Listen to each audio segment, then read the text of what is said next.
రాష్ట్రీయ ప్రజా కాంగ్రెస్ వారాంతర సమావేశానికి ఇచ్చేసినటువంటి పార్టీ సెక్యులర్స్ అందరికీ నా ప్రత్యేక ధన్యవాదాలు. ప్రధానంగా ఈరోజు ఆంధ్రప్రదేశ్ మొత్తం అమరావతిని బూచిగా చూపిస్తూ అమరావతి రాజధానిగా ప్రకటించుకుంటూ వేల కోట్ల రూపాయలు ఈరోజు దారాదత్తం చేసేస్తున్నారు. వాస్తవానికి అమరావతి పేరుతో భూసమీకరణ అంతా కూడా చాలా అతిపెద్ద మోసం, కుంభకోణం.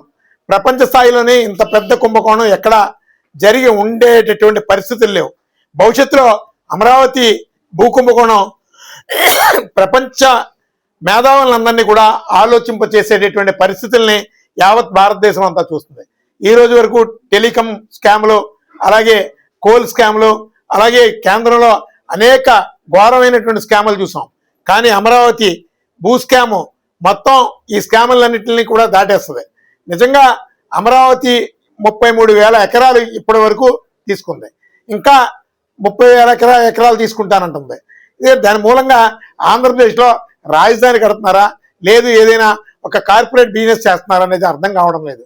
వాస్తవానికి ఇప్పుడు అమరావతి అని ప్రచారం చేస్తున్నటువంటి ఈ రాజధాని అమరావతి చారిత్రాత్మకమైనటువంటి అమరావతి కూడా కాదు.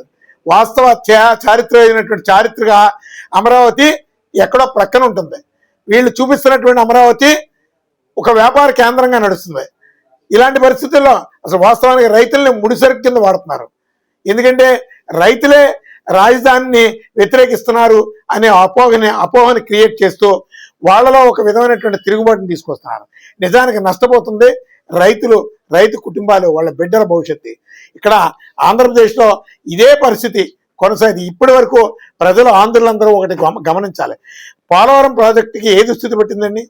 కొన్ని సంవత్సరాల శాపం వెంటాడుతుంది. కొన్ని లక్షల కోట్ల రూపాయలు ఈ రోజుకి దాని మీద బ్రతికేస్తున్నారు. అలాగే అమరావతిని బూచిగా చూపిస్తూ కూడా ఈ రోజుకి లక్షల కోట్ల రూపాయలు ఈరోజు అప్పులు తీసుకొచ్చారు.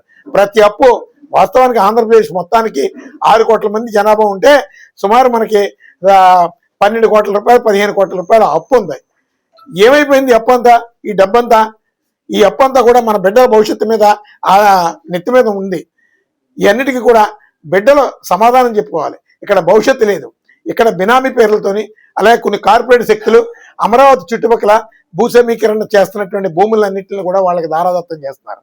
రేపు పొద్దున భవిష్యత్తులో రైతు అనే వ్యక్తికి 10 సెంట్లు కూడా భూమి లేకుండా పోతుంది. అప్పుడు నిజంగా ఒక 50 ఏళ్ళకో 60 ఏళ్ళకో 70 ఏళ్ళకో రాజధాని పూర్తి అయితే అప్పుడు రైతు అనే వ్యక్తికి ఎవరికి కూడా అక్కడ భూమి లేనటువంటి దుస్థితి ఏర్పడుతుంది.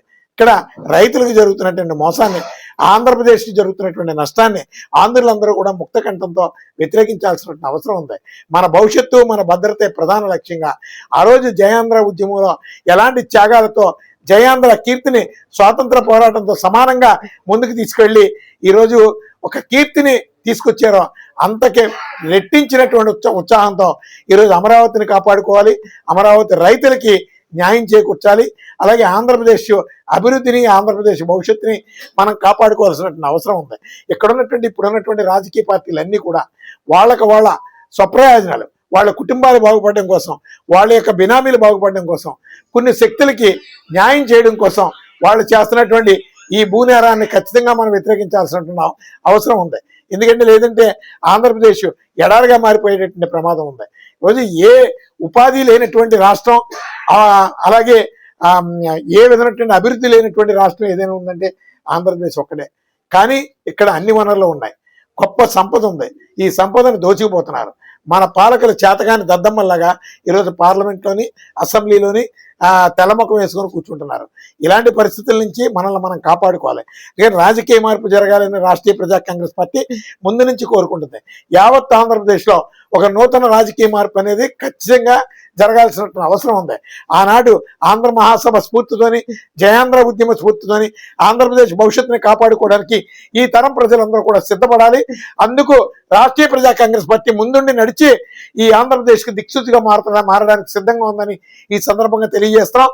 అలాగే యావత్ ఆంధ్రప్రదేశ్లో ఉన్నటువంటి ప్రతి నియోజకవర్గంలోని ఉన్నటువంటి జనాభా అంతా కూడా ఈ తెలుగుదేశం పార్టీ, వైఎస్ఆర్ కాంగ్రెస్ పార్టీ, అలాగే కూటమిలో ఉన్నటువంటి పవన్ కళ్యాణ్ పార్టీ వీళ్ళందరూ కూడా వాళ్ళ బాగు కోసం, వాళ్ళ కుటుంబాల కోసం ప్రజల్లో ఒక చీలికను తీసుకొస్తున్నారు. మన రాష్ట్ర భవిష్యత్తుని మనం కాపాడుకోకపోతే రేపు పొద్దున ఖచ్చితంగా మన కోసం అడిగేటటువంటి వాళ్ళు ఉండరు. మనం ఇక్కడే బిచ్చగాళ్ళుగా మారేటటువంటి పరిస్థితి ఉంటుంది. వెనిజులే అలా కొన్ని దేశాలు ఉన్నాయి, ఈ రోజు తినడానికి తిండి లేనటువంటి పరిస్థితులు ఉన్నాయి. అది వియత్నాం, ఇలాంటి పరిస్థితులు ఉన్నాయి.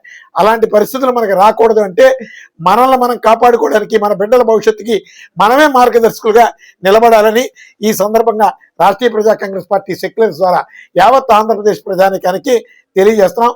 ఆ దిశగా రాష్ట్రీయ ప్రజా కాంగ్రెస్ పార్టీ భవిష్యత్ కార్యాచరణ ఉంటుంది.